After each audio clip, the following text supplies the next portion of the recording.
me who teacher for me ni omo ho agro en kan kan teacher ni o ye correct me ni ho agro kra Dr. Benjamin Ochire ni Central University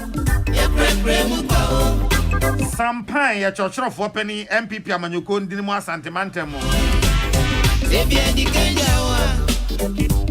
Lawyer Ohinijan Lawyer Ohinijan tete lawyer Ohinijan no hardball Hey sabrepa wo Hey Ashanti nyo baby na edu memendan anyumre na unti hardball na unti Ohinijan beti wan But lawyer Ohinijan kinu wo akudua sabre de no onye lawyer no mieri nyina onye lawyer so no mieri nyina so abaye lawyer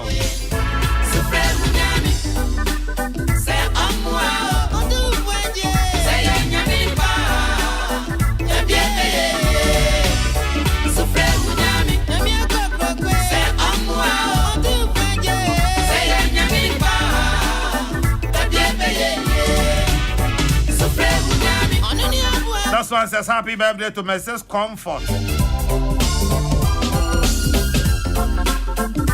Ohemen Kwachi. Mrs. Comfort Ohemen Kwachi from Apostle William Ohemen Kwachi, area head of Solar in the Savannah region, your husband. Priscilla Ohemen, your daughter. And the rest of the family wishing you well.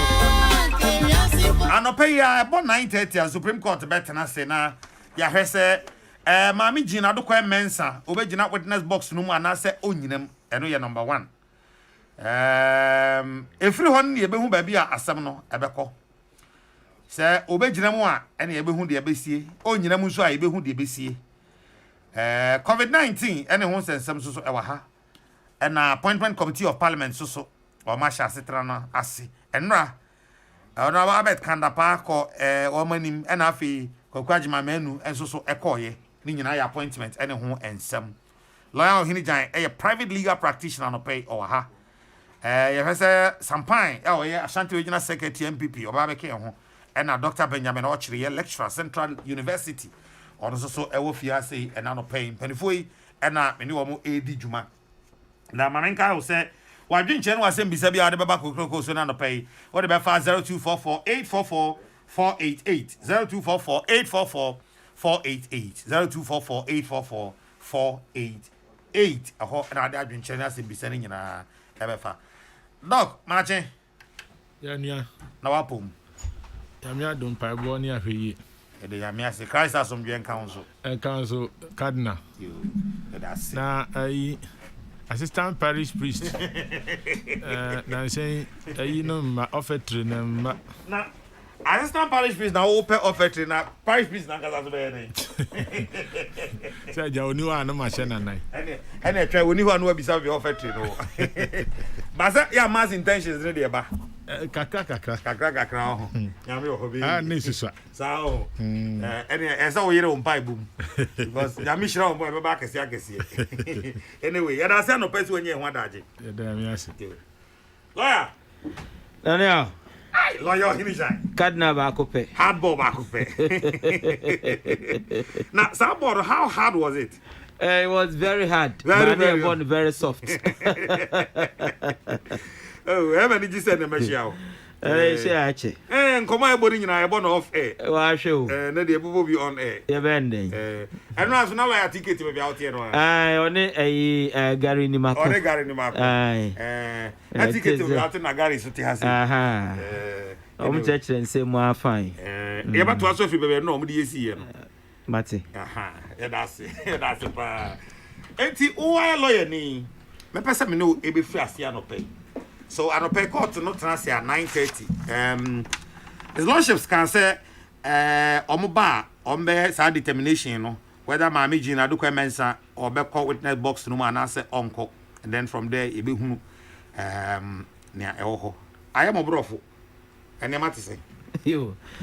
Kad na yen chat for 80 and anope na ye twen se be call Supreme Court na yate ne be free ho abai na yen ka yati for say ne kofa ba ye enyina ene se abra petitioner no the third witness Joseph Rojo Metonunu ordinasem ebedom court no na cross examination first respondent no lawyers and second respondent lawyers omoye no cross examination ewie no na lawyer for the petitioner lead counsel Chachu Chikata odeto court nanim se baby a omwadru no de enya de omo frɛ adanse bia bi enti omo akroso omo case ana so omo awi omo case eba sa na dodo na ehwe animu se electoral commission a oye first respondent ono nso so ade ne witness ebeba abegina adakam na ordinance sema to court nanim na petitioners lawyers enso so aye cross examination ne ho ena Justin Amenovo a oye lawyer for electoral commission ode to court nanim se enya ade a babia court no edru no ono susu se ehumpo behia se electoral commission ebema na witness abedi adanse akire se petitioner na ankasa ode na asem eba court no owe susu dia ya ye de toto ensem ni hu a enya ade a watimi apem no abedrum pempenso a ehumpo behia se wono obefre eye adanse enti ono nso so okrusu eye ni case court no free wa obisa eye second respondent Nanado Danko Akufo-Addo a waye power of attorney ede ama Peter Makmanu so no na onyina na name se ne kamafo no okọ no susu ho ebisa ese na won susu lawyer lead counsel Akutampa ede to court nanim se won susu enya ade a obefre eye adanse bia won susu akrusu on case then no the cover say lawyer for the petitioner eye se dabi baby asem na dru no ehu behia se first respondent no eye electoral commission no the witness eye Jane Adokwe Mensa obeba begina adaka no anya kwan atoto na no ekire se wadi kan ede ne eye friend the witness statement ede atokot no anim enti enam santi no enya ade a sabre obetumi aka se o megina adaka no neno na legal arguments ekoba so onim se lawyers there we kotu na we akotu we kotu na we akotu ekowie se court no ye ne se dabi ene ye agene na ade echi amomeye legal argument ankasa enyina so a yegina so anti a wo eye petitioner wo say chenchena a wo say Jane Adokwe Mensa obegina adakam na lawyers for respondents so nchira de kodi anti a ehun hia say obeba begina adakam tuhwe no na okoye sa legal argument no wie ya court no ye say ne wa agene case no edaba enne ejene ya omo bai se bibia nsidi a na ne yawo ruling na ebema ye hu say eye Jane Adokwe Mensa oye witness for the electoral commission obeba begina adaka num ana se o megina adaka num na ho na ya na na sema wa bonten no memfa we en trouble memfa ntudwa se unu se nipa pi eyan efa no se Jane Mensa ase oka parties a ewo court a edi asem no ho on record parties no miensa petitioner no John Dramani Mahama ano candidate for the NDC. First respondent the Electoral Commission of Republic of Ghana. Second respondent His Excellency Nanado Danko Akufo-Addo ana ono so candidate for the New Patriotic Party. Full stop. So parties miensa pe Jane Adokwe Mensa onye party to the petition. Ne di kan no. Enjuria electoral commission or first respondent no na afa ono no say onya ne witness emano. Ena gina so a ode ye ne witness statement. I dey drew baby cry ya bedri. Okay. Now the toso biem enso so no say obi witness statement e de kodom court wa abreben ena ye titum say sa witness statement no ana asem semfua na wodi agu krata so ode ne nsa ahya ase no baba be evidence wo court no ni books and as a court no record said the cardinal yedi asem wo court yi high court titro because our high court one a witness statement no and the Supreme Court no omo said that in the asem into sa witness statement we in the Supreme Court no say presidential election petition we ya enya dia epiem wo ho high courts and circuit courts and as I say I am Pueblo district court and I na sa witness statement now we ya ankane no say na ya and anka wo video be court na answer na anka wo be ka wa se ba betena adakam na ya bisa so the Bible ana Quran na so be afeme o ka wi a na o lawyer toto ano bodin kire court ehe na wotie adwuma ben na wo ye winning papa we eda eti say we see ye kire mu ben na wo ho na wo ankasa wo evidence in chief ana se won sema o pesa wo the dom court no wakeka ni nyina da kire court na court na record uwie a so wo document bi wo ka won sem na wo adanse bi a document bi a na wo de adi adanse e wona ya na lawyers no we na lawyer raise objection na ya kasa na court na ma the ruling na ye to aso ene no abefo ensachira ya wo ye ewo ya sendie nsem no ene yakofa de fe na witness statement ne e kire ne say won nsem a anka obetsna adaka ma ubeka ne baako no nyina atwro na fagu krata so uwie a wadanse anka betna adaka ma anka no beyi ne maako no fa ne nyina attach wo witness statement no na sign edru say ye baba bedi asem na uba na wo lawyer amo abegina adaka m yeso in wie a na wabisa wo say nana yawo that say oko lawyer ho ma ne witness statement bi ma oka wo say ane wo san ye wo say ahwe signature ye wo adekrata ya say ye wo de a wo hwe na confirm say yes my lord me signature na wo lawyer na ka say wo record no say wo rely on that witness statement as your evidence in chief and na court na giatum ni a mark no as exhibit so and so at that stage you know and ye can say sa document no abaye evidence ye gina so a ye de cross examination enti say bia ye dru ne say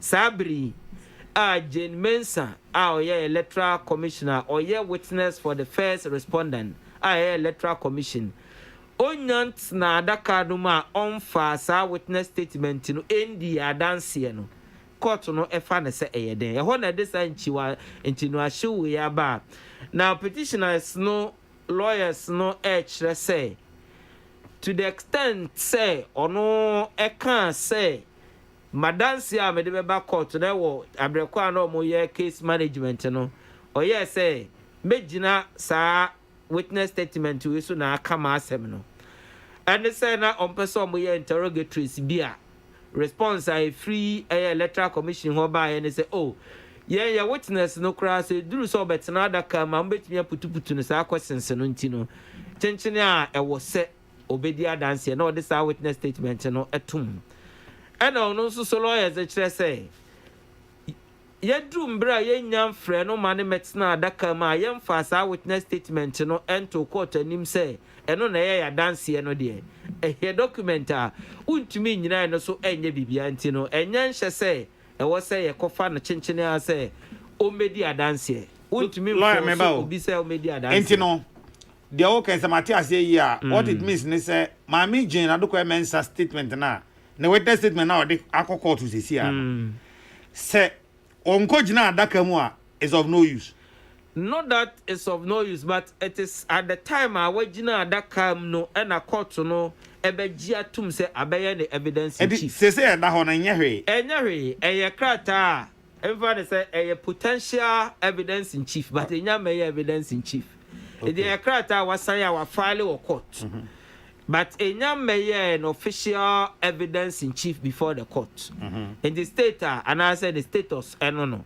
And the court no betransia no be me who say bia the normal trend that you who a court because we a presidential election petition no omo the special and there ma bi beba ho de ane ehun se de omo eka no ba se de di asem wo court de bia idea at this stage no enya meye adanse ena de toso mienu nsoso no wuntumi enforce obi se chenchene a o media dance age se e bia court na no e de subpoena anasi a subpoena u se na ya okadena ade bi wo ho a wo no utim na wo sa asem no wo utim na wo nti court no pese wo beka sa asem no e wo court se no de yenya de subpoena no e be serve wo a ya subpoena u na e de ye nhye so be kwa kodi adanse se yenya nye wo sa de a ene na enya nhye se ebetimi afọ so se chenchene a e wo se ubedi adanse so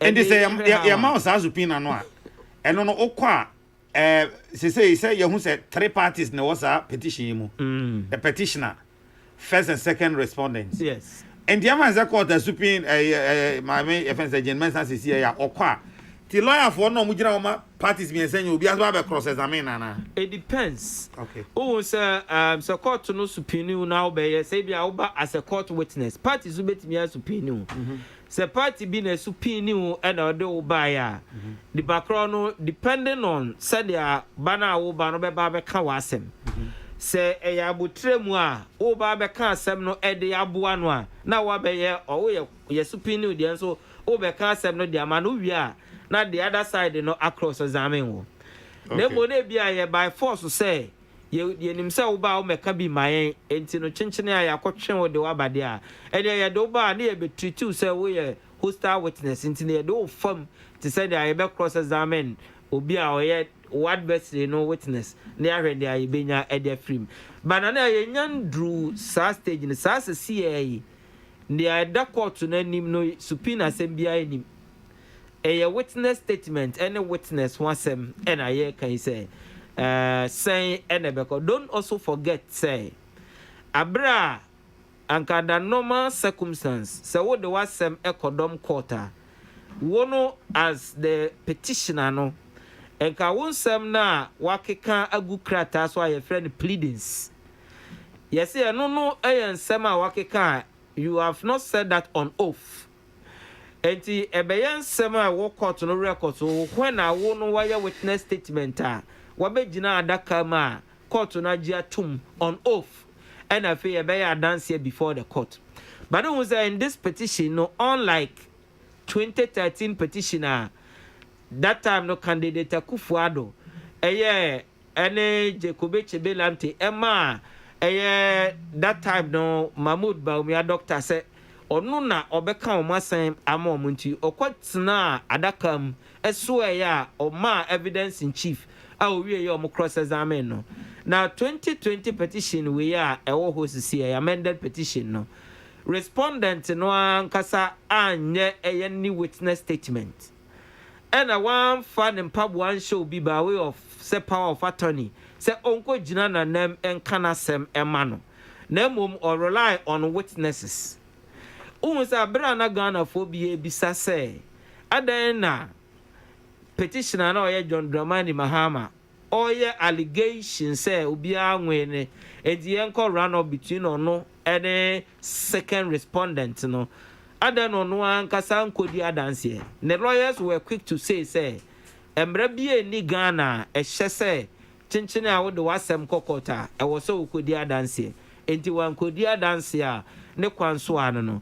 Now the same way, and a first respondent so can say, now emrebi ni Ghana a force electoral commission, not general documents, a force electoral commission as a party say, chinchenia uncle fan a witness, documents, Jane say omejina that comes say only a dance here. Now they are very interesting times. Very legal time, interesting legal times. Very. And the abase are more lawyer for Yamujina and then come to the Amo Canning and the Munim Zampa and Amo can be because put your lawyer we are advancing the argument now to say, as I quay the okay, you because the Sababy Abedu says here, some men on Kadaka and a song. Oh, they am from Marana Mosan 20, but don't say, Bia, or mine and Casasha, be a Nippon or Pesa. Okay, oh dear. I didn't cry no, mammy. Would you say, man, and Cassadi and Tier, and na na sa wo ye ne sa who say what was see so ye me o ya me sure say obekọ hospital na ope insurance so spiritual issues obekọ so for ho say omompaye ema ana ba say sikasam na ohia me sure say odwani ebe kire eye Dr. Okefie se ko Father Dixon go Father homo okay I don't know it depends on situation any adekode ya obotaye na me kan say ohun say sa asema wo kan say public no be pese wo betie say as the electoral commissioner ono na ye returning officer for the 2020 elections obe account to Ghanaians for kwanya enam so a oye the declaration any the errors man for can say eba mu ni ade no no what bisa say so pese sansem no na wotia the forum no should be caught ana because the moment what the wasem ebe kwa akodom court no why specific allegations of facts unya yes specific allegations of fact na ye mra e wo court ye di asem no say you have to prove sa allegations na why no by a near friend of admissible evidence. He who alleges must prove in the wood na was a okope adansia kroje a court no gi tumu a ye na de be prove a case. I don't see so the electoral commission court. Now go through court we are. Na court no ehwem sem na wo de abedom court. Any anu ye in this case answer. Petition respondents no e de abana. Na court na hwese sem no do so nenso. Ti say de ya A level no. Unze A level no. Na yese ye ba kwa twere WAEC exams. Now to me this yese this year de apono aha na be free about nti e konsa obedi ese amanfo e konso no or the marking scheme e na kira ade nti no o se topics we anyway na beba sanso e na ye kwa sorry a yese so for see the prayer point ba kom yenu miensa e na ye adwuma Sunday we first one e bia ye prayer point e di kan ye president ye bo empire man second e bia ye bo empire man members of parliament third e bia ye bo empire man journalists. Say basa say who yes chance yes ye bompa first one now chance yes who bompa ma me nan fufu ye trotro drivers because I love reggae almost do na pe reggae now na do bompa ye na ma na chese wati because prayer points no walk off target the same way na but e be na trotro for so even though time our pastor no set say ye bompa ya manipakuo mi ensa we na trotro for no man trim but so hunkun timi ye na dwuma I know the realm of anointing there ya me no yen call ho timi nka asem but na be can say court no ya na court be di asem a or the point me can say prayer point no e betu bia say sa asem we ya ye de aba court yi eye esisudua ye di asem no ni and there is a marking scheme and ma setting and anema we ni ehwehwe wase exactly sir petition we are e da court nanim no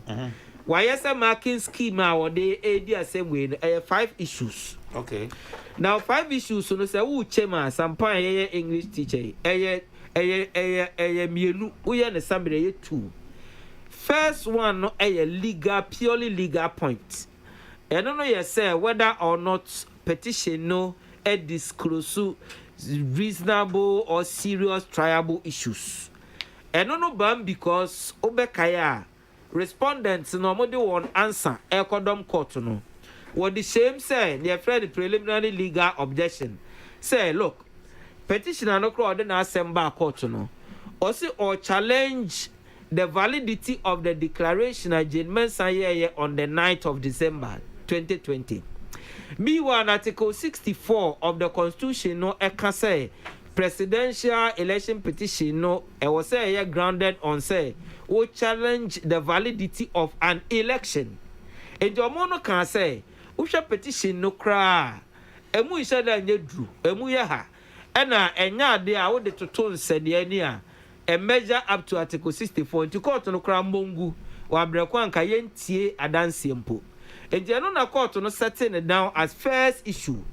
Now 4 issues na aka ni nyina na ya o ye sambre ye ba kope eye whether or not to say abana yekoto ye ewo December 17 no candidate bi across so eye 50% plus na send article 63 of the constitution no ekano then no na petition no say so keka bom na titi be free ma enya ade a obi anya more than 50% send the article 63 clause 3 of the constitution no eka anything no can say go for techiman south to the na ode ni nyina che ono eye petition no na allegation of padded vote to be order 32 pink sheet eba ye no say no so no otiti free ma enya ade a obi anya more than 50% send the constitution eka no nti na all can say yenhwe na yenkoto aba between ono ene na nado dankwa kufuado.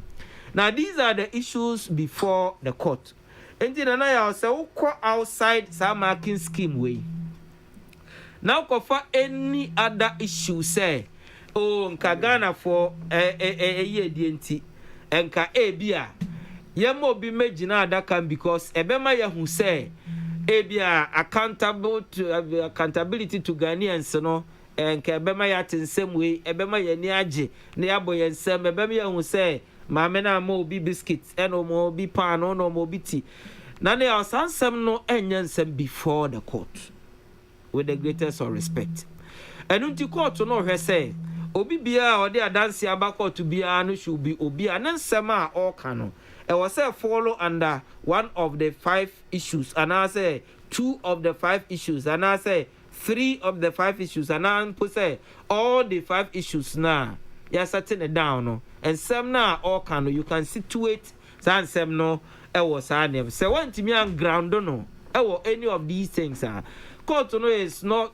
very much interested in their can say me no say and some are a person yet because if accountability won't send the pa there's a forum a parliament bet me aframe I say look bra parliament na be say en kwan and am so aware declaration and a public accountability her role as the electoral commissioner so obekaya petitioner no de na asem cordon court no 4 grounds na ogina aso no only 1 ground which is ground 1 o kan say osusu say declaration na course no etietia constitution no article 63 clause 3 because obi anya more than 50%.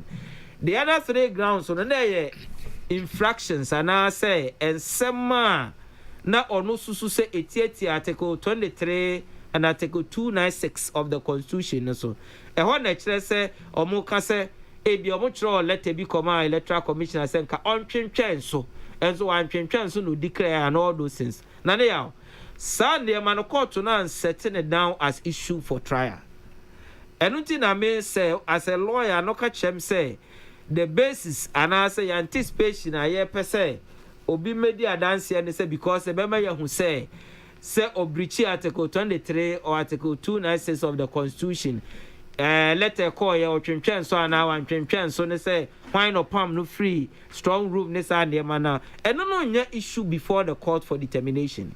And to that the extent no made as a lawyer here the asema akopue court no na ka yen to me nka say enunti e was such a mama me no ebedi adanse na madike aka say na onya party o or only a witness for a party enti party ni no say me mfra witness e different from say nka jemen san no party na say as a party to the petition no e was say ono so de na assemba ni ehu Nia no your party no your electoral commission. And the electoral commission say, me name Fred Cardinal or ye me witness.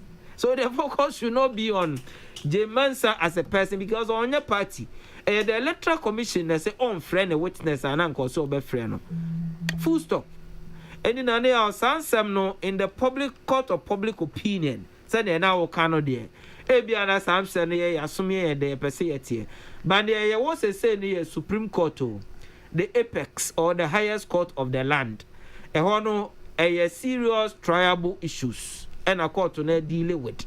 And a court now setting the marking scheme A5 a yɛgyina so de aka saa nsɛm wei nti nsɛm bi a yɛka no nana ya saa follow within saa 5 issues na yɛ set down for trial no dia na yɛ call off yɛkɔduru court of public opinion na ɛhɔ nso so deɛ ɛno no nyɛ supreme court na yɛka saa nsɛm supreme court deɛ nsɛm a yɛde law ɛna ɛka ɛwɔ saa supreme court nti anɔpɛ yi no yɛhwɛ sɛdeɛ nsɛm no ɛbɛpue afiri hɔ aba na yɛhwɛ sɛdeɛ yɛbɛka no I see Samba kwaba Yamidio nana na ho yɛ de Christ adom ne mpae e de rade ase you see as a tripod tripod ai the 9 year mboa ahafo ba ko ana hen so ba ko you see ana hen so ba ko papa dem nim be free western nti ba ko ha ena bono nti na gina nti asem ni be gina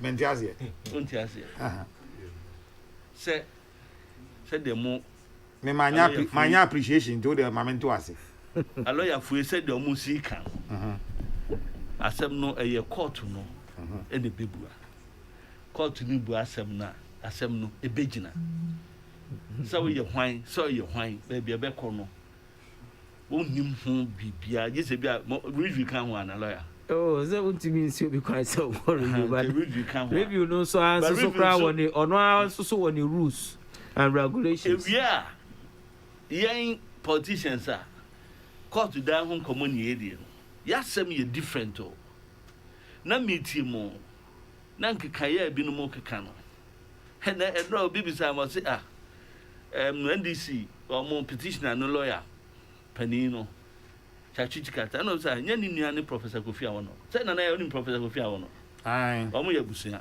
o say no true poems pa senseless cathedral o say no true poems pa ba ko na maka no kan poem o dini di na ne banso ne manifest de obo nyom no me bo a enti lyrical poet enti sa ti court dan na chi na wo tie lyrical poems no a what some nyina fi say wawie enu ti na say ne asem ni begina e begina kire say the apex court no obami ahu asem no nyom kura na wo mu ene adoa ne kitaye boy enti mem ka kase enko ne kase banana ensem omudeka enkanka this form the chiro machita form wo munyai the impression of mu create say obi dwane cross examination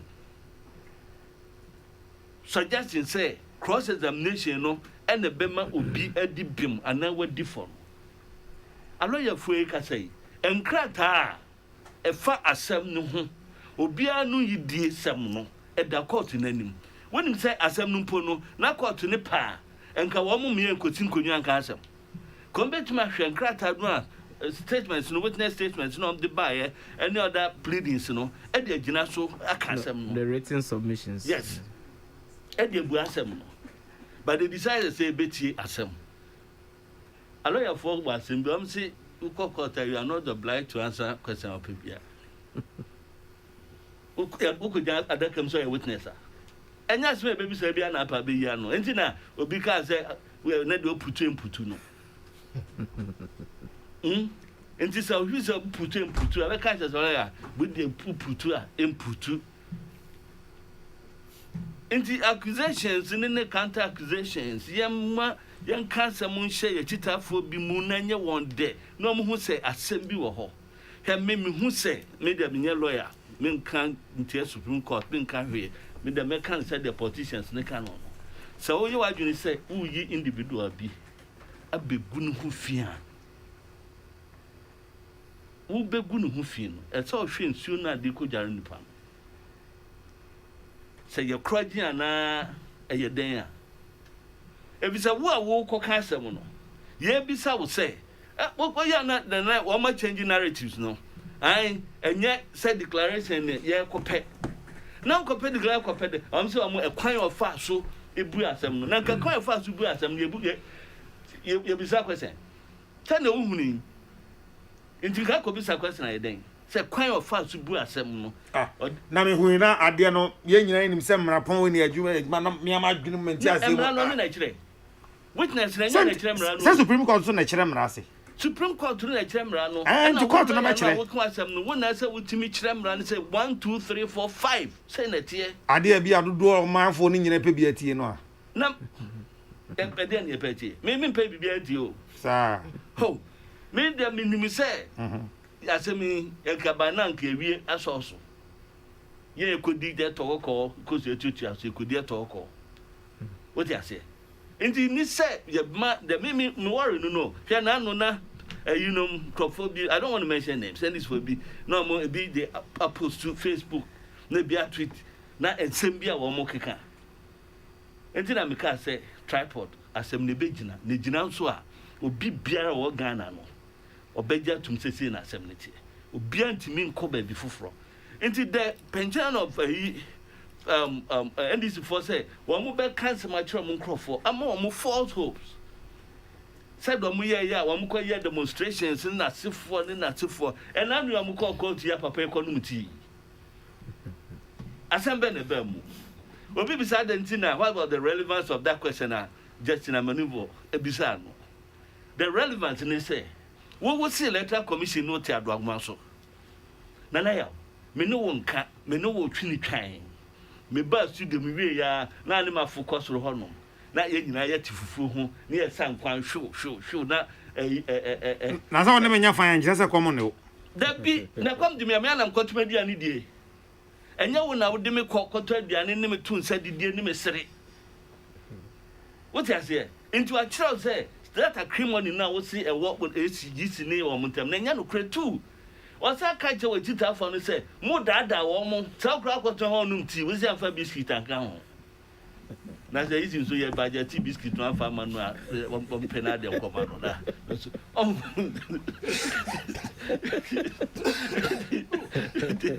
na and some no there and but who say we in the next 10 minutes cry ba so ya fu ye ba ma hu gabi o nyina ba e kwa ka asem no kama intimi the me anticipating say emra no ne prepare yo ebeko bo a asem no beko bia no yemsum na oman no enko nanim the munsam no de lawyer for akese wo hai ombeka mo bia tia setan me kwabra sechi a village boy from Tituari. A village boy from the Bundiri. Poor boy from Bundiri. Poor like I said, Mekwa could not call to them. They be charging me contempt. My poor boy from Tituari, they be and a poor boy from Penisa. With the master bit your name, Yensusu. One more air or my chita for being crying, just said the assembly a demo. Lyrical poems now your teen call to honor. Your tea, you are, you be decipher. That team no na ye can what some more. So ya can say narrative and you run alongside the poem so you be I see. Doc. Yeah. Papa. Say paying for and penny na car say a chair as radia achichia dear on Toby. But when you chichia Unimianza Obama no mapijara. Court asem lawyer for ne dinkomo me de me nya lawyer e bia da chinya me ma ho kwan asem be kwa kosua bia edu maybe no more kasa say ya sometimes na it gives you that excitement say also wa kosua na nka what me a kire wadwen but emra unim ade ba kwa e me won pa ne say lawyer for mienu etumi kasa pa wo gina ha wo tie ba ko wo ka so we dey wa wie wo san ko tie ba ko omumienu nso between omumienu omunim pa se asem no kra ne ba ko eno na ya menti asie no omunyina so te court ho na o che se omumienu kra din command sa no makọ court ho onu se wo we asem we dey we na be win nso omumienu ko gina ho e bia omu profession sa na e kire om se wotumi you must appear to be working so you have to work. Enti yanhwe ne court no besia aka asam na akwakosi e mu bi o ha ya ka I'm being careful say one hwa akoka bibi ya say o contempt obi asuro no ho aye kwa ya hu bi ye hu nipa be enan enuma ya twe omode o mko gina court 2013 enti yenso ya behwe ya no kasa yi na asem ne tintini tiatia ne ada ye bebua no yebua na se eye omampanyi mama na se mode ko court agi atum na sɛnea ɔpɛ no ɔse yɛnkɔto aba no bio na ɔmokɔto a Ghanafoɔ bɛkyerɛ ɔmo adwene sɛ court na nso bua sɛ nea ɔde bae na ɔmo nyi ntoma because ɛyɛ nneɛma mmienu na ɛbɛsi ida so ɔmo bɛgye atom na nea ɔno pɛ ne sɛ yɛnkɔto aba no foforɔ sɛ sɛ obi anya 50% more than 50% yɛkɔto a ɛno nso koraa nipa baako na bɛdi nkonim ɛnkɔba sɛ ɔmo nyinaa nipa mmienu ano ankɔba ne saa na court no sɛ wasoma ɔde bae no mabɔ ato agu a we still move on. There's more life. Nia ɛho hia me paa sɛ nyinaa yɛbɛkae sɛ yɛyɛ Ghanafoɔ ɛyɛ ɔmamba a yɛ nyinaa obiara ne kwan a ɔfa so a sɛbesɛbe ɔpɛ sɛ ɔba no ɔbɛsom ɔman no na mmom yɛkɔ kuma sɛ obi sɛ ɔbɛfa nkɔkɔ obi nso sɛ ɔbɛfa asɛmfo so ne nyinaa ɔman no ho dɔ ɔman no yie yɔ sɛ obiara pɛ sɛ ɔba no ɔbɛsom enti ɛdu mmerɛ a na wohwɛ pindo watimi wakam ne adina sometimes you wonder nipa wɔ so ɔpɛ sɛ ɔbɛsom ɛne ho ntɔkwa ne ho nneɛma a ɛkɔ so ebi wɔ ana ɛmfata ebi wɔ so ana ɛnyɛmayɛ enti yɛnhwɛ ne yɛntie ne ɔmbɛka ne deɛ du baabi a na ɔde bia yɛ aseresɛm obi tumi ka asɛm paa na ɔtie din Alhaji Cruiser na kan ɔsɛ sɛ woyɛ referee na onim bɔ ne di a yɛso yɛnim hwɛ nti nneɛma ne bi wɔ hɔ a you don't need to be educated before you identify a white man sabi wan ko school won se broni ba won se broni na bai broni ku no firi nko hu broni a bon se broni ni enti asem na wie ye no ene ye behu nia sabi wadi nkunim ene nia wani nkunim ye nyina ye nya abotre etera bia na kasantwino ya adoso etera bia na atendidie kura ya abam obi tumi kan aka che ni nia so asma kan de nyansa nim na onim lawyer for na na me no mi enu ye nye lawyer for say onene yemi enu ye ka onu hu another lawyer obeka say my learned friend omi enu pe na asua de ye de nsua he omi enu ntokwa esi omuntem na kan my lawyer say you are not my learned friend omo ankasa tumika enti yenya eye part of their profession but yenhwe ya no kasa yi tele bia ye ka mani kotia even Supreme Court judges no na say ya mfa ni dia amani ni die se na du ba bia na ya nkasa because so we lawyer na nipa one ni ye adwuma pa ene judges ya o kasa mo anu tia o ma o ye den o kwa obesa aba na o ma be ye adwuma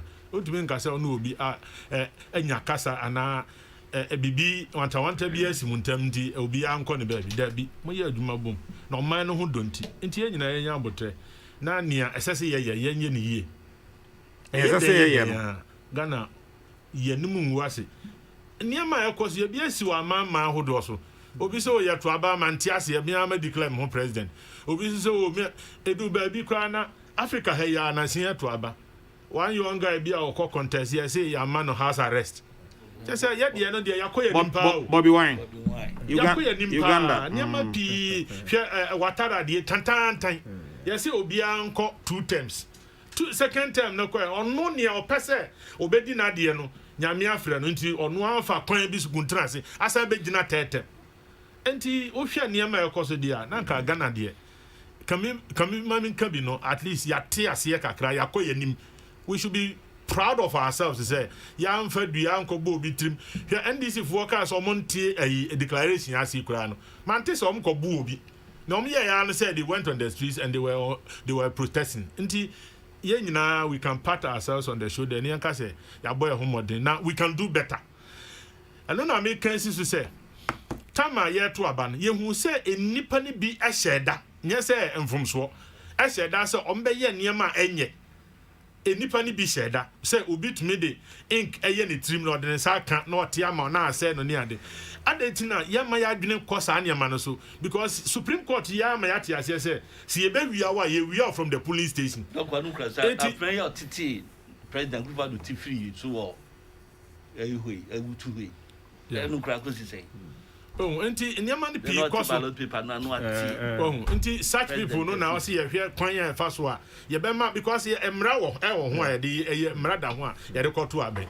enti such people no ye yom den then ye yom ana ye jam obi aye ne ope no they have been prosecuted and ye nte ho nsem so the media na essential for no ya na interest no ni ho enti no ye nkofa ho no emma but omo prosecute omo oh nanka at least mama na ba na obi so dia yesu ade bi say me nua we koye ade we na to no nti me so me nkoye ade kro na bio doc say reporter bi wo ho no court district court bi nso okofa sa asem na ba na supreme court o kan asem ya ne editor cry fi no but under extreme circumstances fan say ye asem we kura awia e ho nsem kan na ye nhye dante no cra nti yam ye nim ko enye election is a process maka what happen say 2024 election na ye beto no ya sha ase o in fact it starts the next day after the election.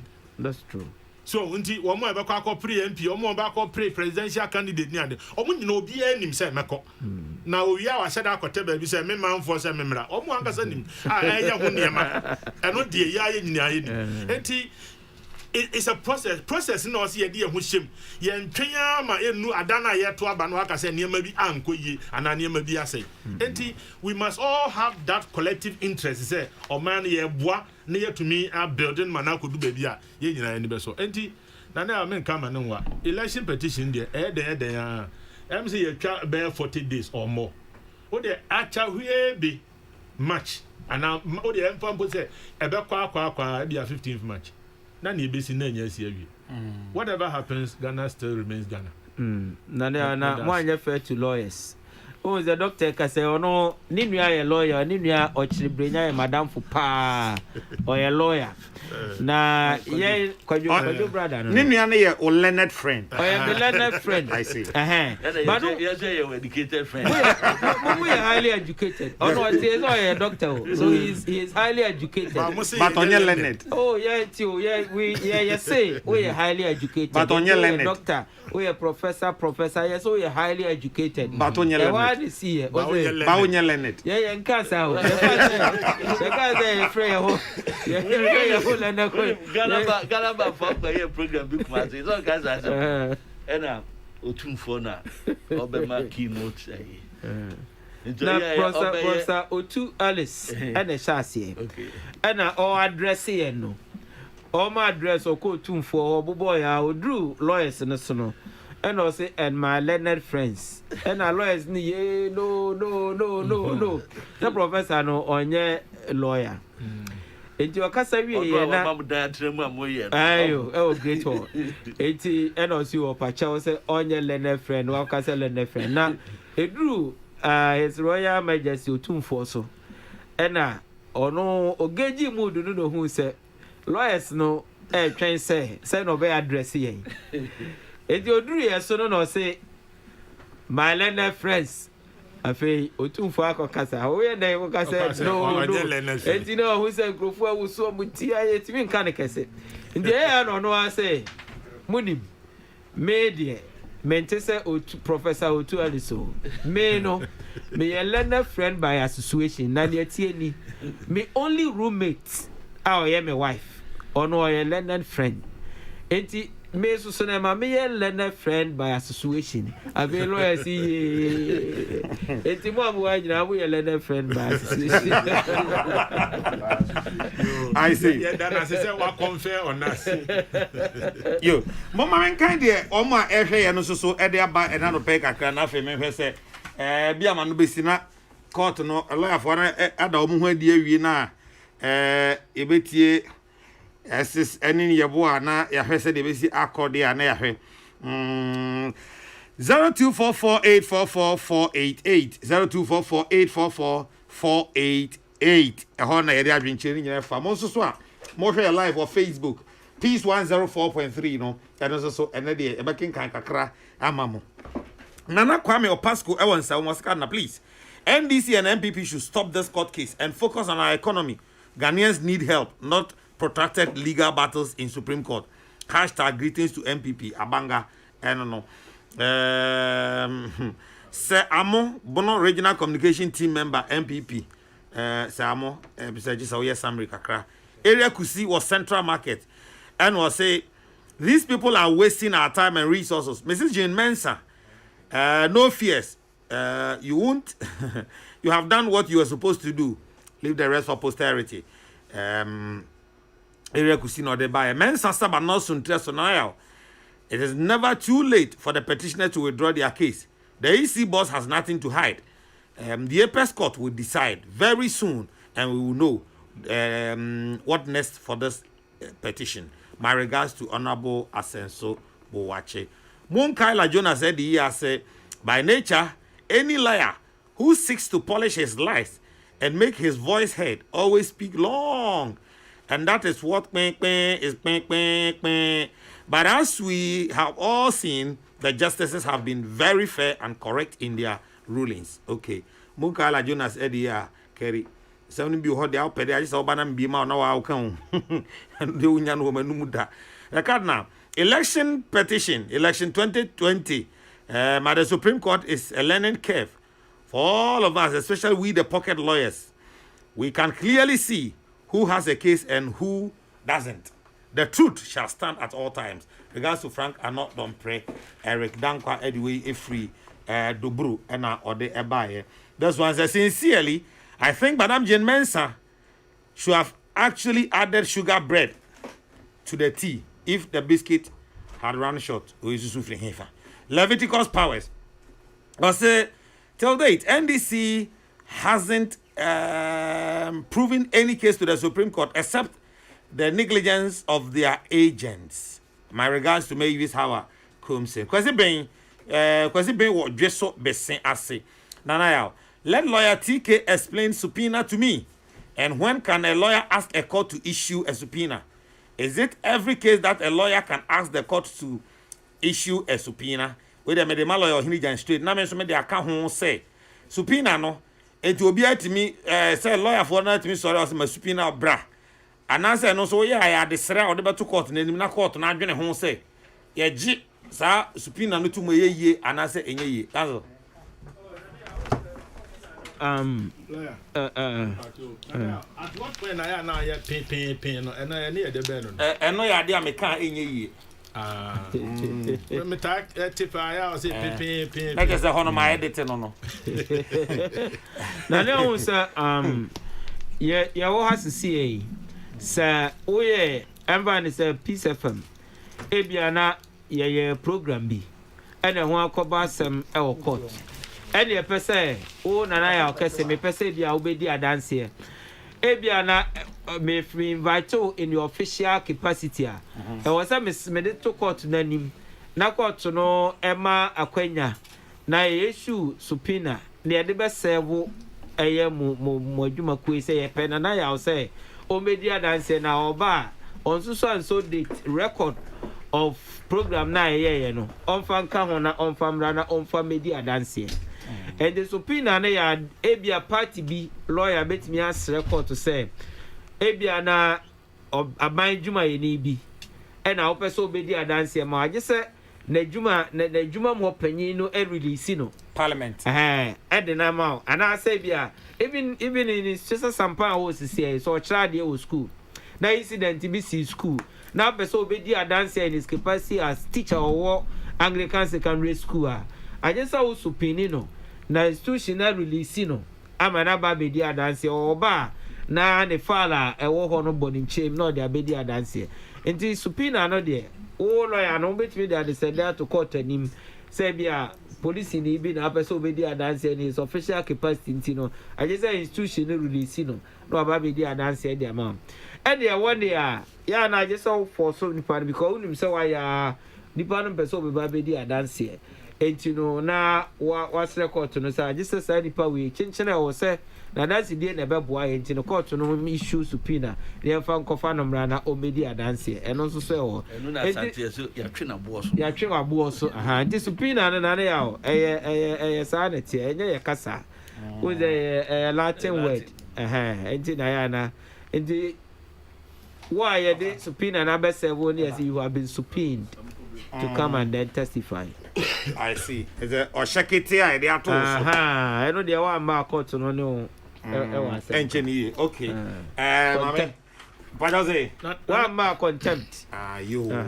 My promise Facebook for the said na make kind more here kakra. But before that, let me go to Supreme Court and then be off.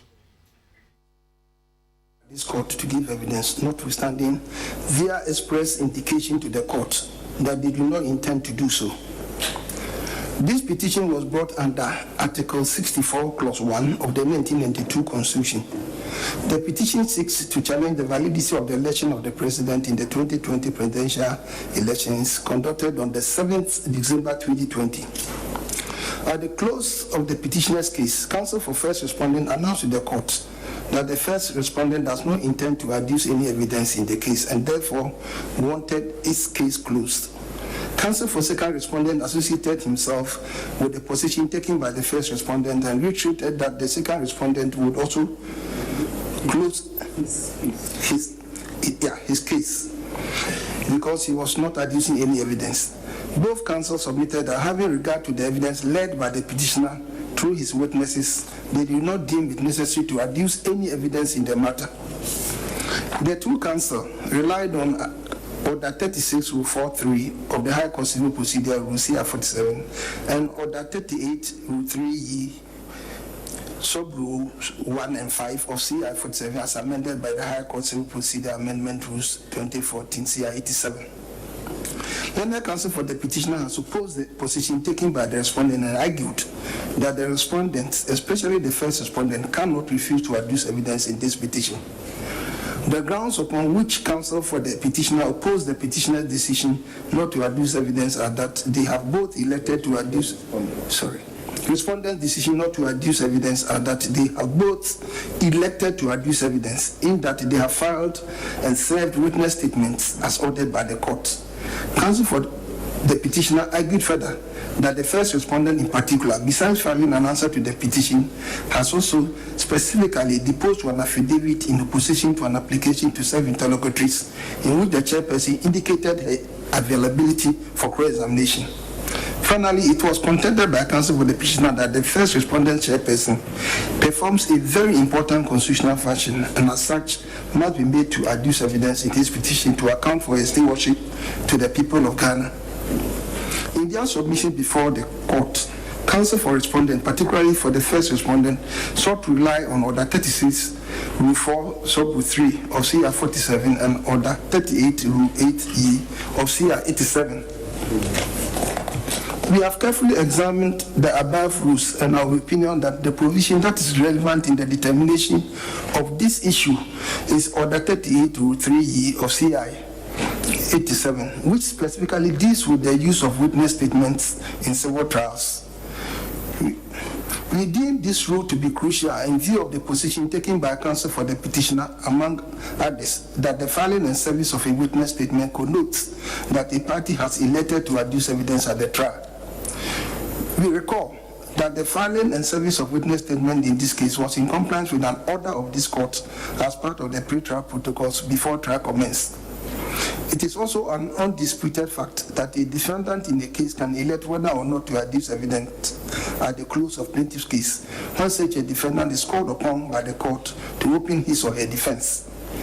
We are of the considered opinion that it would be wrong in law to hold that a party is deemed to have elected to adduce evidence as soon as that party files and serves a witness statement in compliance with the court order. To hold so would mean that once a party files and serves a witness statement, that party mandatorily has to mount a witness box and adduce evidence at the trial.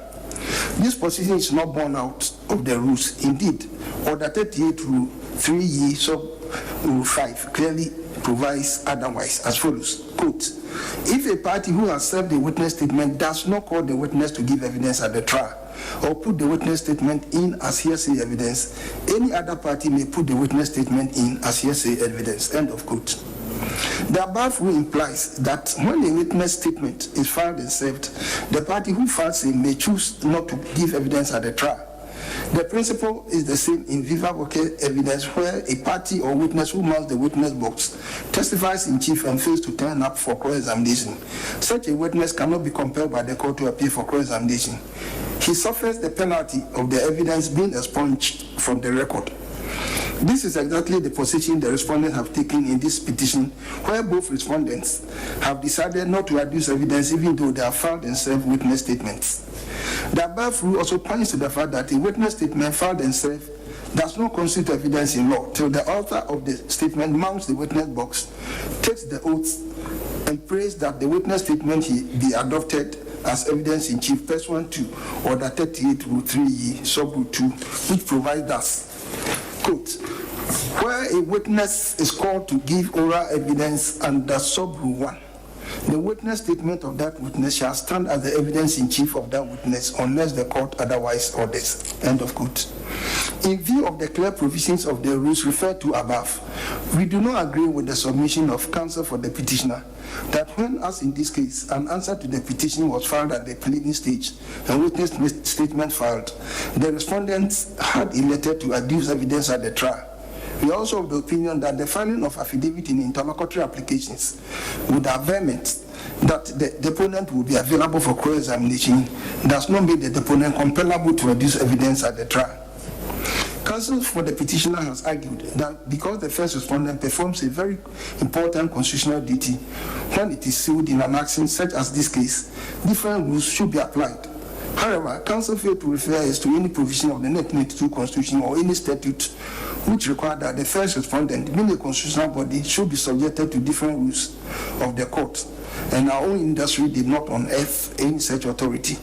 The law is that parties before this court must always comply with the no rules of procedure and settled practice regulating the jurisdiction of this court, regardless of the nature of the case. See upon versus Attorney General and others, 1999-2002 Ghana Report 402. The first respondent is not subject to any different rules of procedure because it is a constitutional body. The evidential burden imposed by law on a person seeking to challenge a presidential election result has been settled by this court in the 2013 election petition case entitled Akufo-Addo and others versus Mahama and another 2013 Supreme Court of Ghana Report Special Edition, page 73. Thank you. After citing with approval several decisions of courts in some Commonwealth countries, notably Nigeria, Uganda, Kenya, and Canada, the JSC concluded at page 218 thus, quote, accordingly, the petitioner bear the burden of proof to establish not only that there were violations, omissions, malpractices, and irregularities in the conduct of the presidential election held on 7th and 8th December 2012, but also that the said violations, omissions, malpractices, and irregularities, if any, affected the result of the election. It is after the petitioners have established the foregoing that the burden shifts to the respondent to establish that the results were not affected. The threshold of proof should, in principle, be above the balance of probability. We have started JSC's dictum to drive home the legal proposition that the petitioner in an election dispute stands or falls on the strength of his or her own case and never on the weakness or otherwise of the evidence of the respondents. Counsel for the petitioner cited to us the case of Smala Biabia versus Ademu Dramani and Attorney General number 4, 2012, one Supreme Court of Ghana Law Report, page 374, in which this court ordered a party to adduce evidence because that party had already adduced evidence in the form of an affidavit. That case is distinct from what is before us now, and it must be read in its context relative to the facts before the court then. In that case, this court was dealing with the submission of no case in a trial admitting affidavit evidence, unlike the current petition, where this court is dealing with witness statements which are unsworn and are not yet evidence. Indeed, the distinction between that case and the current case is clearly demonstrated in the ruling of Dr. Datiban JSC, who delivered the ruling of the court at page 357 of the report. The learned jurist delivered himself as follows, quote, it is the unanimous view of this court that the first defendant, Ademu Dramani, should be called upon to open his defense in the interest of justice. This case does not have the ordinary characteristics of a trial, say the High Court. The procedure before this court is such that before the commencement of oral testimony, in this case, the first defendant had already put matters in evidence by affidavit. In this circumstance, it is artificial and hardly sustainable to disregard the evidence already adduced by the affidavit of the first defendant and proceed to an assessment of a no-case submission made on his behalf, as if the evidence on record is that of the plaintiff. End of quote. The distinction here is that in the petition before us, the first respondent has not put before us any evidence in the form of an affidavit or otherwise. As already stated, learned counsel for the petitioner only referred us to an affidavit deposed to by the chairperson of the first respondent in opposition to an interlocutory application to serve interrogatories. That affidavit is not evidence in this petition to enable us compare the first respondent to mount the witness box to be cross-examined. The Ismail Abiyabe case is clearly distinguishable on the facts and the law. Now, besides the rules referred to in this ruling, we take notice of the well-settled practice that a plaintiff in the case has a right, that a defendant in the case has a right not to adduce evidence after the close of a plaintiff's case. This right, which originates from the common law, has been incorporated into several trials in our jurisdiction through case law and has been applied in several cases in our courts. The general principle of law is that a party cannot be compelled to adduce evidence in a trial. In this direction, we intend to refer to some cases on this principle of law. In Yamecha v. Ansan, 1989-92 Ghana Law Report, page 152, Court of Appeal, and PRJ, as it then was, delivered at page 155, that's, quote, the plaintiff contended that since the first defendant did not give evidence, judgment should have been entered against him. I do not agree.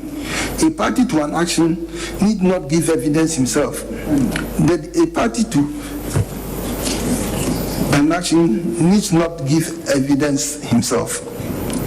Provided he can adduce evidence of some sort from other sources, the court would have to look at that evidence in considering the totality of the evidence before it.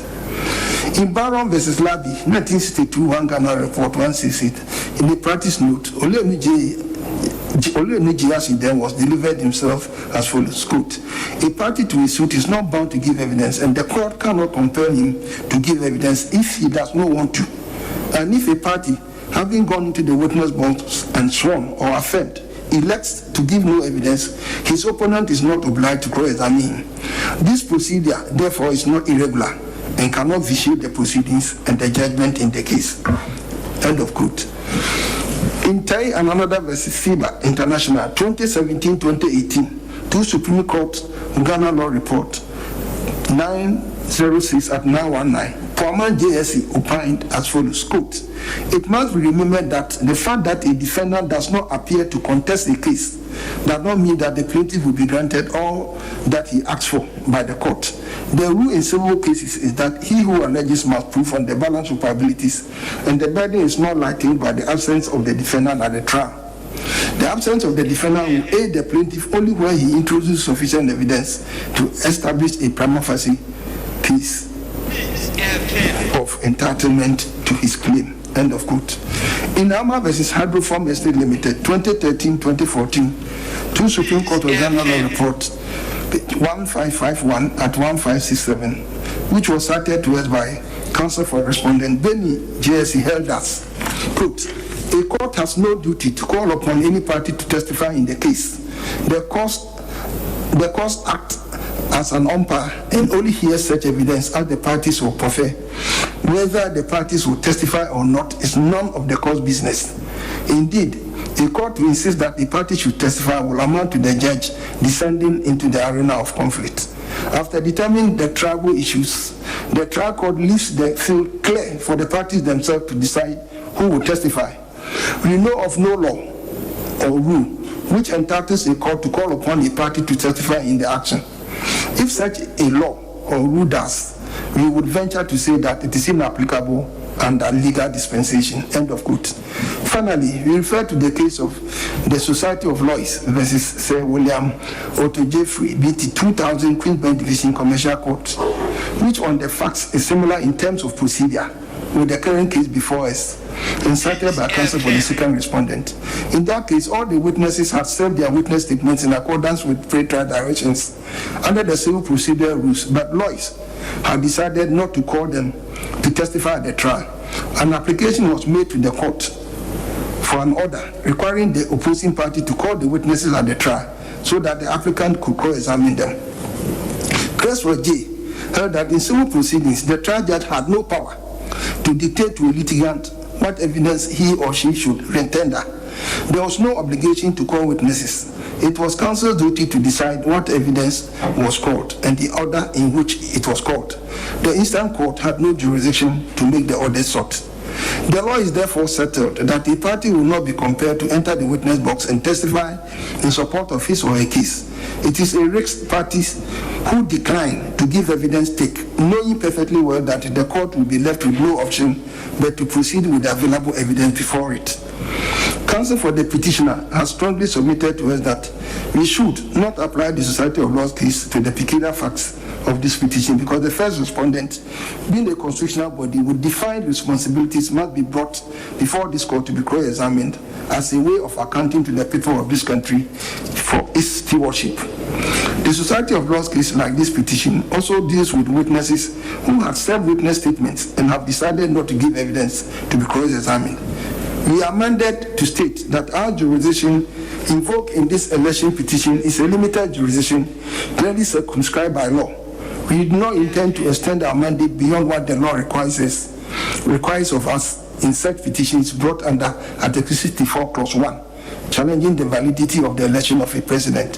Simply put, we are not convinced and will not yield to the invitation being extended to us by counsel for the petitioner to order the respondent to enter the witness box to be cross-examined. Accordingly, we hereby overrule the objection raised by counsel for the petitioner against the decision of the respondents declining to adduce evidence in this petition.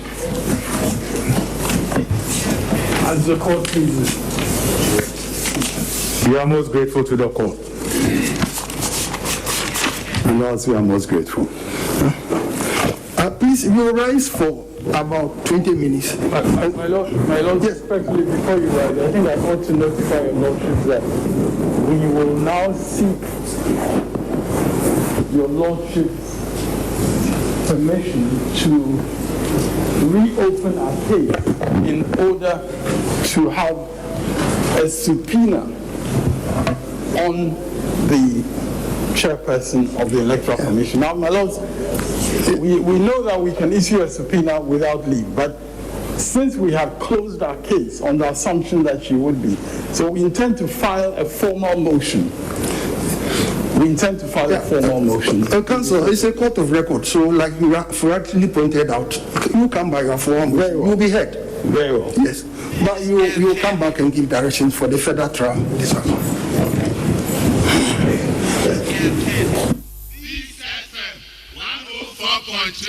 Who to me take? Mandere. Mandere. Loria. No. And on this, it's a mind of Mohammed Asamba. To that, they go by 19 doing and cover to be. Mandere. Kana. Lawyer, what's he saying? Very simple. Say anopano. Say the name church when say first respondent no the Electoral Commission. Okay. And another witness also be friend no Jane Adokwe Mensa Mrs.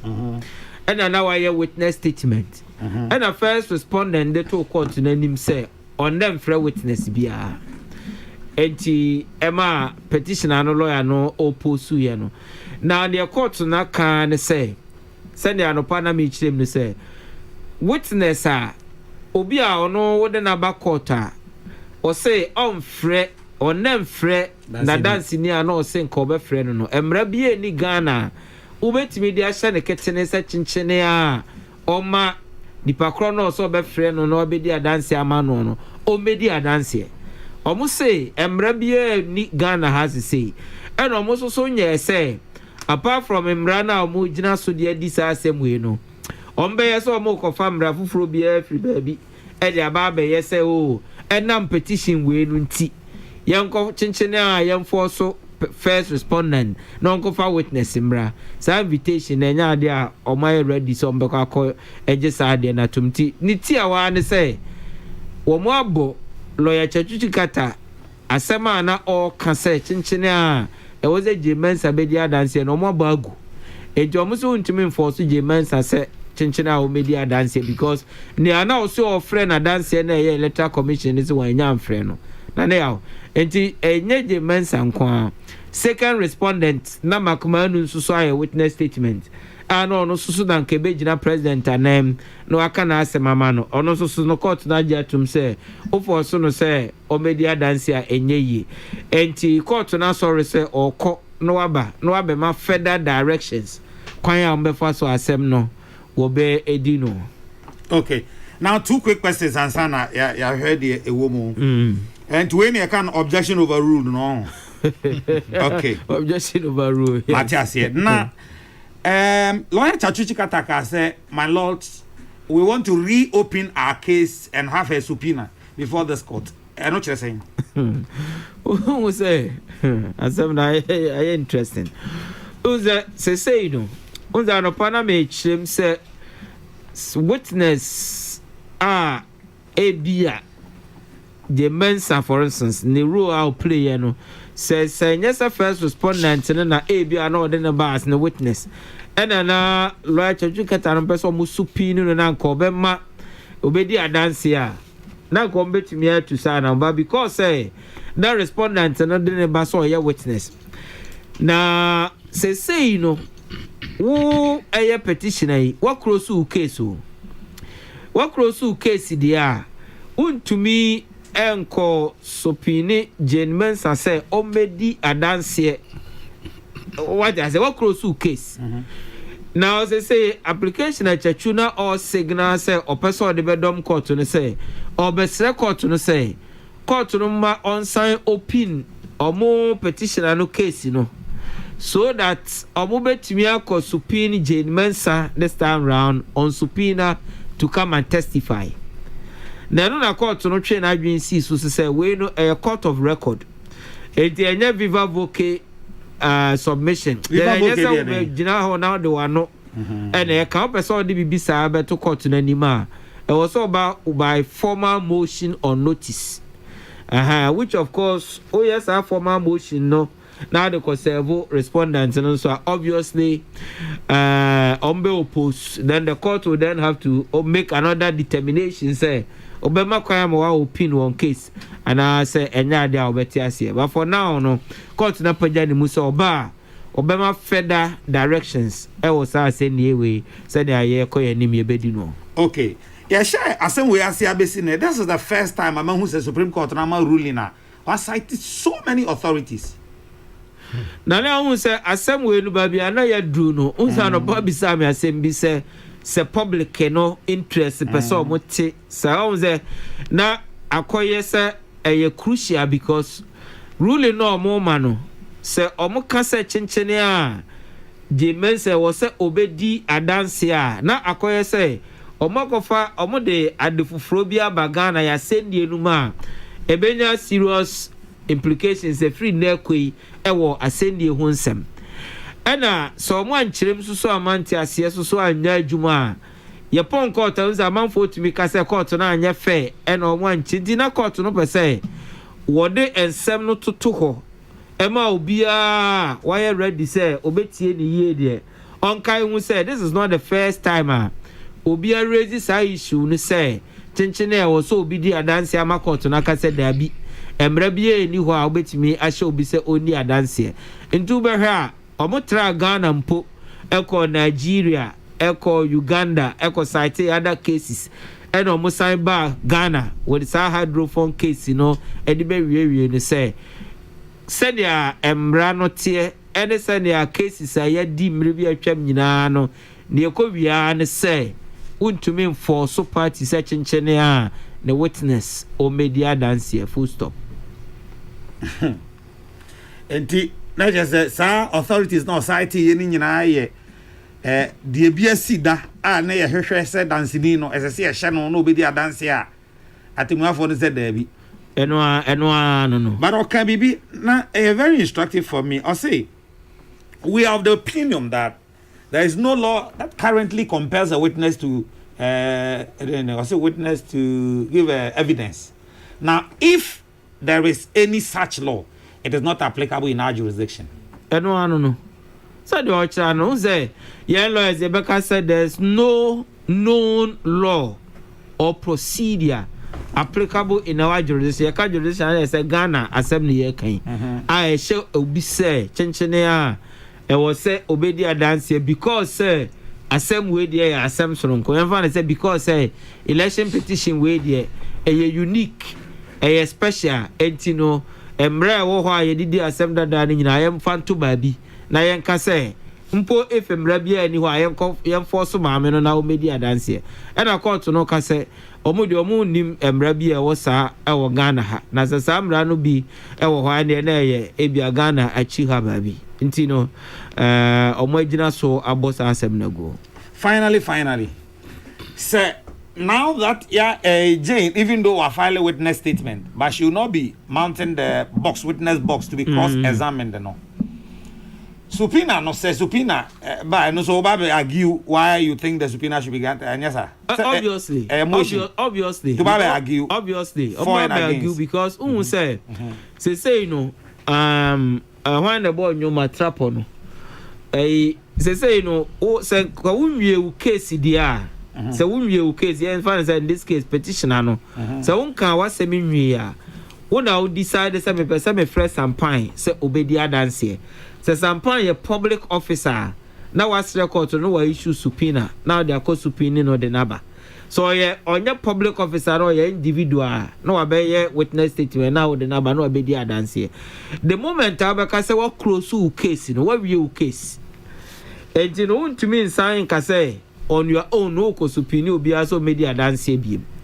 I don't know per se on the formal application for leave to reopen petition and no case, you know. And son as a granted leave no manner what me and your quenya said then obey subpoena a obi. Then no and a bar with the application no by application on notice. Into several respondents na now I can bet on the last Yamadi Abia Sampan de Bebrel said, Eba, I for no will post that subpoena. But me here security protection. I object to objection overruled.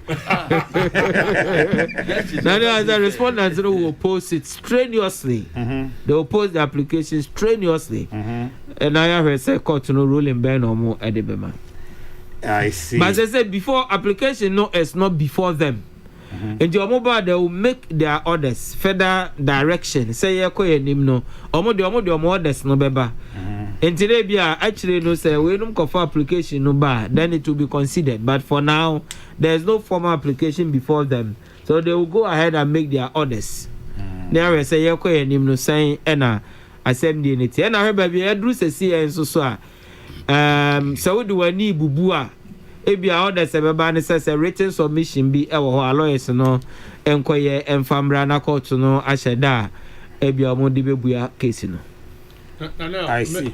Yes, lawyer, doctor. Na dwen kire kakra. In all this, say niama o kikan to me bema. It means say time no so and also be connect. Oh, so they are so mindful of the time. 42 days, you know. If I say a guide, and only in itself, no says 42 days now. You need to send me a nibium. Sure. A guide. Say a bar say be ancient, you know. You bet me I try the BD within 42 days, but. A guide into the area say sign a omuba ombema further direction as we move forward. I see. Finally on this one. So what it means here is that depending on baby as a motion as I say chatwa indicators or person or move no ebe kono. Kama yebetimi aka no in simple man's terms, say, as I'm no yabana we are no. No. Yes, because they say respondents and so among witness be and also petition our Kokrokoo case. And then can addresses. Our lawyers no the cultural written submission number addressing the court on legal points. Na court na jina so bu asem no. I see. Anyway. Doc, how do you make of the ruling? No. Papa, Pato Bankas Moon Kakram. I hear you. Thank you. Sambai. Once I made start me can say assembly begina. A begina say na Supreme Court no notwithstanding Bibiano and then one beka dear Somoka. Lawyer Numna Akusia Brano. Yet ye di be omochi omo kan e ti bi ne akenkan bi enso fa. Na me court there chebo na me de court to court there mu there justice is na kanu. Brofo no kan no se bi me de metiase. Na ensufin bia me friend no makase yeti. Me say ensukroje. Wa kire de petitioner no ebe kan say ope. Wa kire actioner na first and second respondents no so say womu objective. Womu so akwotrase e de mra na toto ensem a petitioners no and respondents no e kan ye. Won edim ran by no my examples unim time world school no na ya say man sexual topic gi ara question bi say ade ma me ha me ho da chain nkasemu obema example the examples na be ka say so be ko be bana ma me mankan ya bobi aka ama one na sefo na ya tutu ko bi ato ho no ukọ nkasemu a ebi ni hosa edu anwumra ba bia konso mu kọburu nsuo no nsuo no mu nyunyunyunyu no ba na beto kete so a wo ho fon ukọ nkasemu a ebi ni hosa wo be ma sa examples nti nipa na o mark no ebe so wo nsem na waka no se adukwaje ma pese wo tra me ha me no wo de tutu we se ho a sei na eba court no amayen nsem bia asida eye adekodo no na so se eben e de court no akasa e kaaye wasa ka se emra no a ewo Ghana ha ye didi sansem no wo ntimi ntra enkonko family fufuro bi emma ntina na ya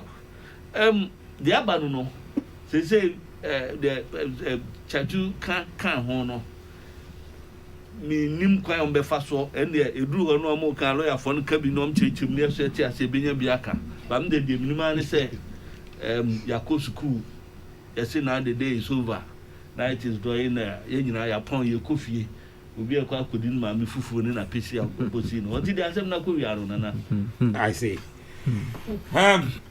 Counsel we hard back on we man. Oh say ne ye hwe ni mu se court no ba no be ma omo further direction ewa asem no ho a na ya sorry so until say ebi a chechunum ede formal application ebeba be dom court na court na shed that omo de return date be so say bi omo file no na ombe ka say ebi a 3 days time and person omo be move this application no respondents no so ede omo response beba na ya hwese sign na no so be until say obi be formal application akodom court no de direction a court no be ba be ma no eno na sisi ya ide ye be hwe na hwese ye koye nim no court no se den na I was say I see. Doc bibi wa pesa ka chato na kama pon no na me mpon ansa o say na yes afi ni ye be ka covid asem no na ansa na no na dey auto na the day is over we na was ya ko say 1 point ati bida we lawyer betu me bado betu me lawyer is it motion on the bani nyina no mo fa viva voke o viva voke they have not even properly invoked the jurisdiction. As for Doc, I will oblige him, but Sampai has not properly invoked the jurisdiction of this court. Exactly.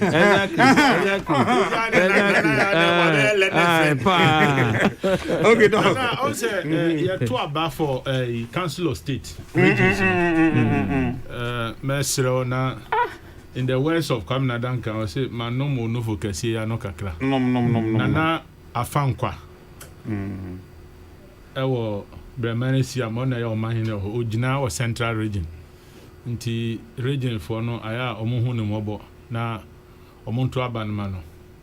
Na one of the few people were region mu a omoboa mpuntuo ne enema beboa ma region no and can central region sa wo hia ne niama sebe emma region no enya nanim de ne nanim onyam no obetumi aboa ma at least kakra bi ono so betumi aboa through lobby ne influence no ama region no tumi akona ni enti monka na odefo afankwa na moto abanman na yo about 3 weeks ago na me kan wa say me need to me dem mo sanka o man panyin betie dia ka lower primary nka komo omo ntwen wo fi ansa esi a onnama enkwarai obi ayi ne face mask e hye ne bottom obi de ne di agro kwa ho ne ade na say secondary school for kra e de om de agu om abodwe university for de om de ahye om bottom a enkwara nketenketi obi de ne de o co school a hye ne fefefe enso acha 1 hour 2 hours o yi ato atwe ya yesi kwa na ekosoro ni enhu pa ne se ada na me drive na o kan bibi na me refi mu se me drive me stress na I had to park that say yare de se tumi ma be ma nya be ma bio de na yare na ehu pa yare a sebe ye hu ehu aduro ye nya hu aduro na even prevention no kura say nia ye nya ya de ba no enye 100% ehu o se obia de na ne tum na and also kra ho conspiracy theories bebre obi kra say aduro no omde ba na abrofo no be so omno be kun ya hye ase na sebe ye woni anom ne namfofo wo abrochira aduro ba omso ma wo bi so omu ye de na broni sebe na na say broni so be kun ya yare we kun ho aduro no de ba say already omu bre enro dida omu bre ya aduane omu bre nyama bebre ni na ya ji ade na we kun ho sem bebre basa na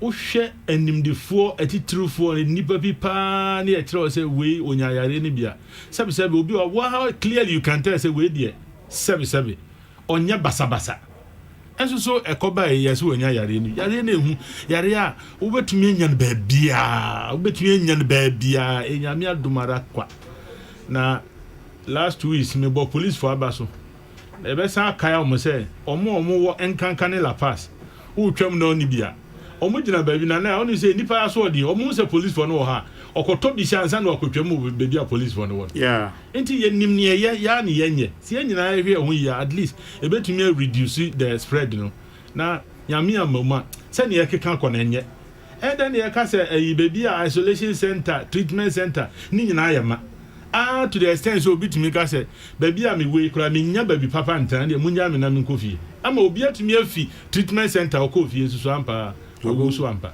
yare ye ni aduro de esese ye ma ye yam hyehye kakra na ye hwe ye ho yie say yare tumi ku ana efa wobusuafo be ena enumbo ma na dem pa na obetumi aye enipa nkwan so nyamienu utumi nsan for mo back to life enti ye nyina ye hwe ye ho yie bibia esese efa so bia na ye hwe ye ho yie na enkanka so what are footballers near the so omunya yare bia enche na omho atom because of say na omuye very active time bia board to mirikani ade no nti ye nyina ebi oha na adwuma ye yenti wo nhye da nya kwan say me exercise wo adwuma ye sometime to am say na ya na ukwada anumire okotena PCFN ye program epon 10 na ya wada no pass wa samba nti say wo pepa kura so be exercise time ben na obeye we dem am kan system chon I no no pa me sorry am be say na san na me du fie na me be da na yakobo 1 ana me sorry fie so me fie before 5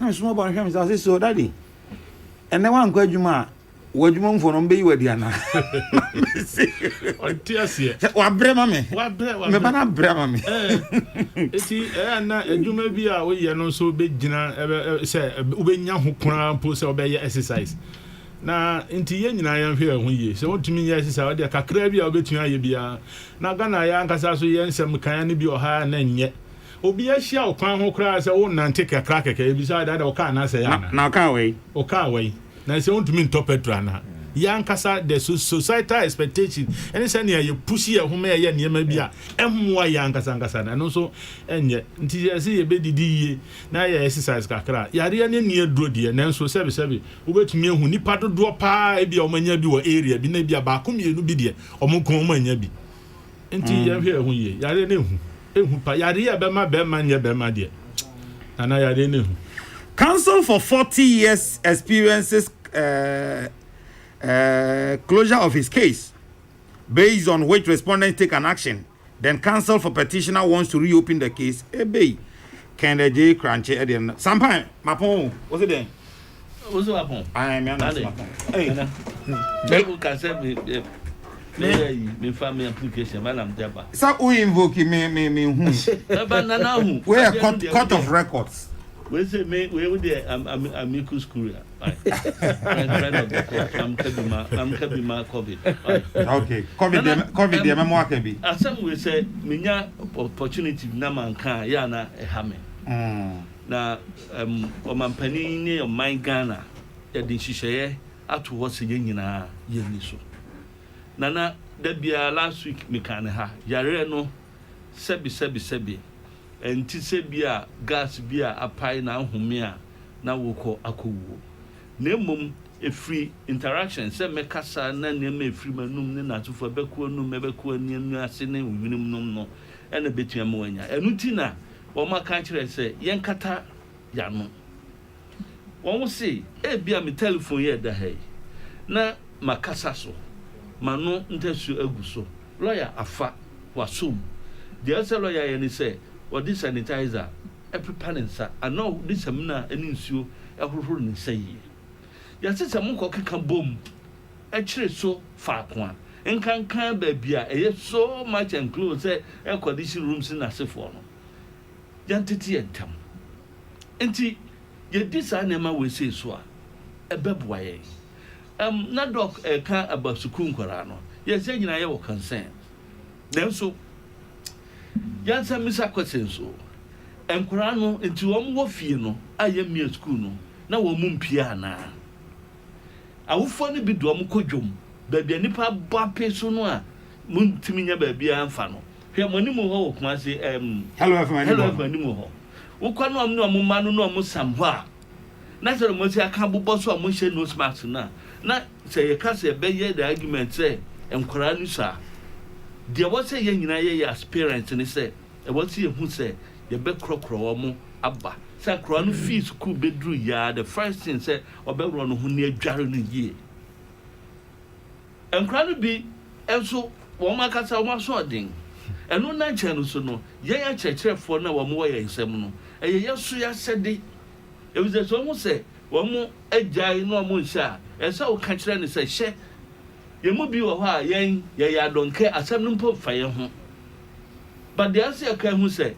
as a teacher now to work classroom honum no the risk of getting infected no so wo so wan hwe ehunu sem kura no so e be ye ni year wo I say mas make an kusi be do wo sa wo mesa that's right kusi no dore a wo be sankwani bi misuma sankwani bi na say me yimani sem fa me ho one chane mask and family one. You should also remember say the community now wo no e ho na kura no so no owo bie na ultima say enti your best friend na some of the directorates of education also some abenya means from the back the omo PPE so na ba no be kono be na better than some be free head teachers no say mo amumra e me famous head teachers no wo mo need means of transport. I know say most of the directors want more pickups. Senior Pacho, no face masks na ban epam. Okay, yeah. Na minimara, say only one size na epam. If you had the man kwara na o share say esudodo.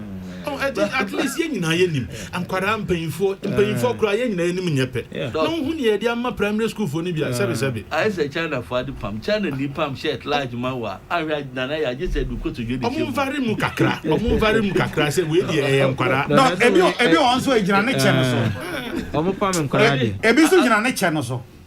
Say wo chan ketwa wo makase wu. Just some motion sana. Me stress omo pickups no so they should utilize the pickups. Say bia wo fa no bia me fa me krom ye example. Wo fi ahinkro na bo akotitu area. Ekwan be 20 something miles. Wo drop schools no bia one day no you can do that. Now most fa moa. Some bia na bia for no circuit supervisors no so menim say omo oho dia so omo oho a sabri so say bi omo so ebetimi ayi su omo Maja to say, you bet me you saw no come so call rounds. I make sure say. Almost call rounds I make sure say a teachers no they had my more enforce society because nana baby I don't do no a pandemic the one home tea. Ye mighty fee na ye ba banti so say omo mu ko dwom say ai na nkura no mu ko dwom amu hu say no be ye nkrai omo ko adwuma nkrai na problem nti aban mu school and aban abu school aban bu school we ya so bia media fo so and civil society ya kan ya won say ai na covid na ye hu aban close school omo private schools so dem mai mami fo so say da bi aban nana ya ne aka ahwe ye nyina ye ni sa protocols na aban de amayen no so we one kasa personal safety o any security first na man for si o edi ho but the fact is say bia won na te area bia bia na ofiri ma na so nya bi mpo a media for na nya issue mo no nkyere say eni ho nipa sabio ni ayakasa titro na ewu no media and attention what social media the banti ni aka say yes ka for yare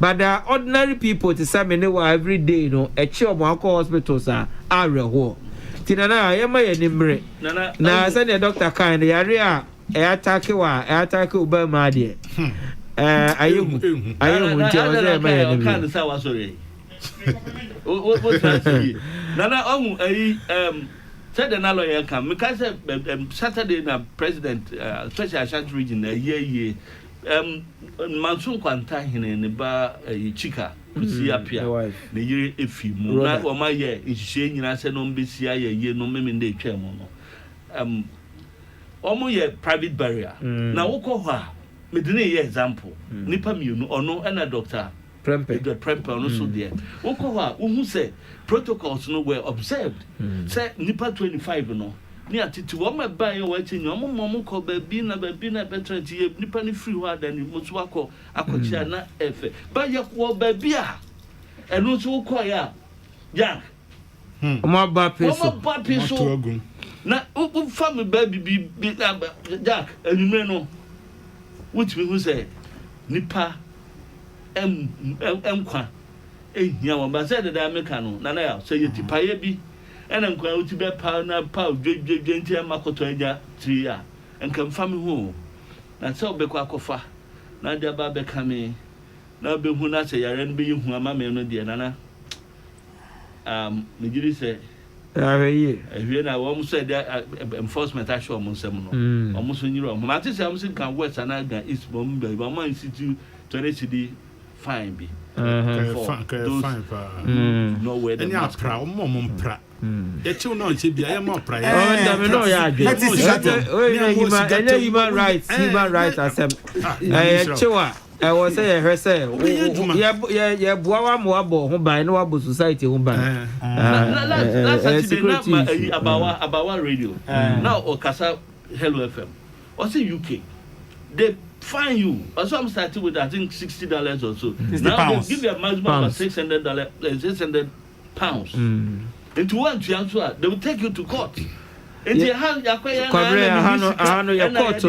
court no your prisons no ye so I for prapra ni adnade no and the amount for who ye gani where simple lawyer simple yemma say parliament measure that ye caveat with that to say police ni soldier ni security agencies you know mun come no mun fa him no mun so de nche no mama din operation wear your mask go say bibi no mun de atoso yemma mo pick up CB no mun fa nya ho sebo no mba ku obedu ana pick up na park na soldier for mienu gina ho on the onyina ho keke on hye ne che obi na baka jo se hye ya nsantrofoi e de be kwa akofa ba say soldier for abakro na le ya me no lawyer nsantrofoi me say human right any civil society for ya but udi actually so you will never move me no ya adwempa obi gina ho sa 29 because na ya utu obeka say na no hini jan wo tu ne 9 times awo kwa hin ukoboko so na akwa wo tu ne na boko so yare ana chese de obeye bia no at the end of the day you have to do something okay bi and anu am say ye be true din ne covid nsem am dey asrafo akọ framantem na sefo enura enenne wo narrative they say I dey withdraw wo lawyer Ohinijan no pe me da se papa Nyankopon enhiraw Sampan me da se na Dr. Benjamin Ochire so me da wase mo ma nwe bie kakra sana makwa no pe ma nwe bie me obie wa ha me bie ni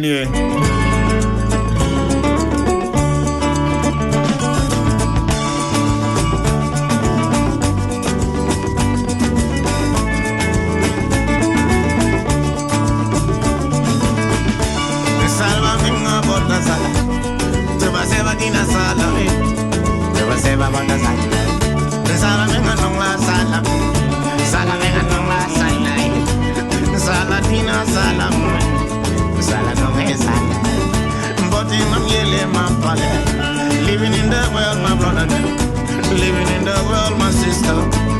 But you live in this world, you living in the world, my mama. Some are really go hate you, some are really go love you, and some are really go hate you. Yeah, we don't wanna kanga, we don't wanna know about the kanga, but for the yellow ballet, yeah, we don't wanna go on, yeah, we don't wanna kanga, la kanga, yeah, we don't wanna kanga, living in the world, my sister. Some are really gonna love you. That's one is to wish you a happy birthday. Yeah, we don't there is no fear. Kenneth Ofe and some special aid to Nana B, the national youth organizer of the MPP. Kenneth Ofe and son. Happy birthday to you from Nana One in Kaswa. And the entire NPP youth wing wishing you well, Kenneth Ofe and son. We don't This is to wish you a blessed 94th birthday. When you're in fear, you're crown 9. Up for black shake von. Oh, Mamaga, Mawira, Lama Sassa. That is why we be drinking. And Uchifafa. Up for black shake von Manyazio. Akbana Maulo Mama Margaret Ufusia of Oyarefa. Mama Margaret Ufusia of Oyarefa, you turn 94 today. Happy 94th birthday to you. And a belated one to you, Madame Doradako of Didi's Unisex in Okanshi, sorry. Belated one to you, Madame Doradako of Didi's Unisex in Okanshi. From Eva and all your friends. Living in the world, my brother. Some are really go hate you, and some are really go love you. Living in the world. I was here and another prayer. The most me Jama Nemada Dr. Farah Dixon Kennedy Asante or say also for Koja Asante. 7 bar for Michael Ejare Arafa. Isaac Odo Peter Square Pretty Joyce. Odi ahenkan kwame yebo na poso hema adwa yebo eje medamwasio every nana ya okese metremu ma chairman general kwame sefakan MTN APC na mama hoodene ema yede Kokrokoo bremo Kofi Kumbeze is up next ka hunsu ye no ankota ma na ebiemo the radio asumdwe jamu nyina makramo